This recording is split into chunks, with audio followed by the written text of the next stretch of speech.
raining too hard and you should turn around, but just block out. I'm Elle Jones, and this is my Soulspiration. Well, I unknowingly began to have symptoms, and I really didn't know what they were. I was, experiencing bald spots, my hair coming out in chunks, and bruising on my scalp. And then it progressed to joint pain and stiffness and being really fatigued. I'm always sleepy and tired, no matter how much rest I got the night before.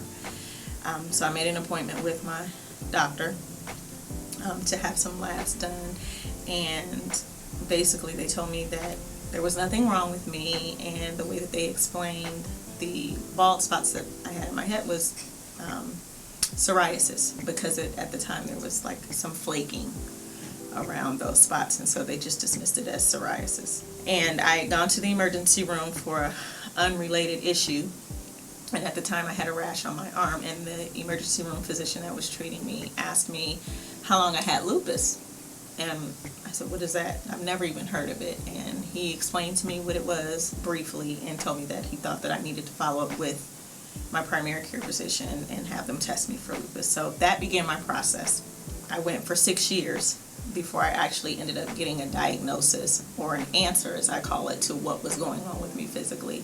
And in 2000 I was diagnosed with lupus after fainting at work and being rushed to the hospital. So now here we are 5 years later, and I'm being told that the lupus has become aggressive and it's attacking my liver, and I'm diagnosed with liver disease.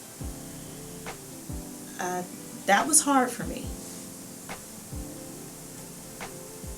Here I felt like it was unfair, because I had just gotten married. My husband is 6 years younger than me, and here we are planning this life together. I have 2 girls from a previous relationship, and my husband didn't have any children coming into the relationship, and we knew that we wanted to have children together, but we were faced with the very hard reality that I might not be able to have children. And I started feeling like I was less of a woman because I wasn't able to do something that I thought was just so simple. I had children when I was unmarried. Why couldn't I have a child when I was married? And so after many months of consultations and testing and procedures, we conceived, and we were thrilled. And the lupus was under control, as was the liver disease at that point. So we were feeling really great and optimistic about everything. My 3rd, almost 4th month into my pregnancy, I began having complications. So then we were faced with the harsh reality of, as the doctors told me, I was at a high risk for miscarrying. And it was because of the lupus. That was hard to stomach. So we had to make a very tough decision, and we decided to induce labor. And I'm thankful that we did, because he's here and he's healthy, and some minor challenges, but we work through it as we go. And everything seemed to be back on track for us. We had a beautiful baby boy, we had our beautiful girls, we were a happy, vibrant young married couple, and then I lost my job. I felt like everything that I desired in life, everything that I dreamed about having and doing, was being snatched away from me in a blink of an eye. I was hospitalized with lupus complications and was near death. Lupus has definitely had a major impact on my husband. I can't totally speak to how he feels as a man. I know that it's a heavy burden. He has essentially become my caretaker, and everything that he does, it has to revolve around me. And not in a selfish way, but if he needs to travel for business, he has to be very intentional about when he travels. There are days when I'm not able to fully function as his wife. That affects us intimately. You know, he's a man and he's a young man, and although he's very understanding and very patient, there are times when I feel like I know that he's missing. I know that he's missing having the joy or the benefit of having a healthy, normal wife. With this last episode and going through rounds of chemotherapy, I lost all of my hair, and I pushed him away because I felt like surely he can't be attracted to or look at me. I don't see the beauty in this at all, and how can I expect for him to see it? And so it was, you know, I think in my mind I have in some ways tried to prepare him for the time when I'm not here.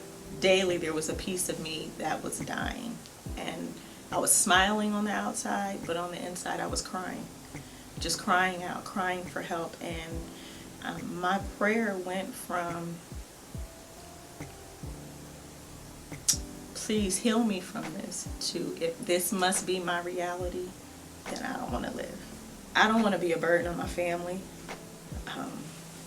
I felt like my husband and my children deserved so much more, and how unfair is it that in my life being altered in such a way, theirs had to be altered too.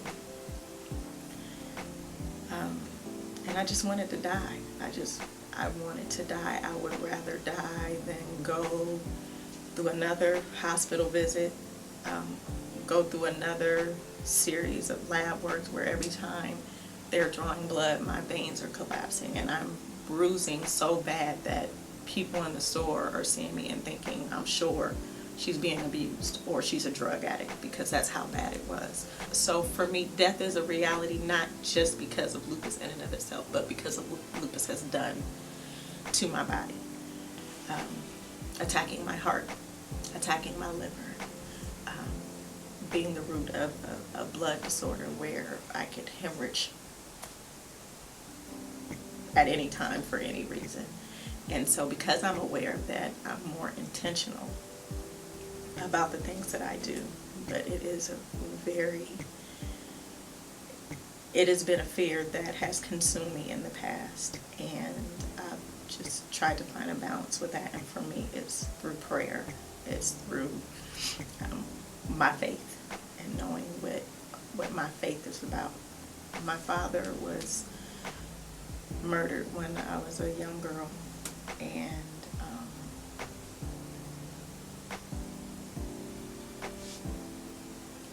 I missed not having a father. And there were times where, as a grown woman, I felt like a little girl who just wanted her dad, and I felt like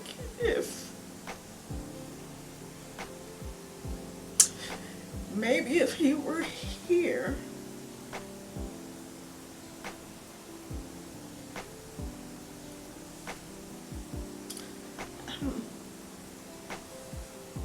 not that he could take lupus away for me, but just having the presence and the support of my father would have made my journey through this a lot different and a lot more bearable.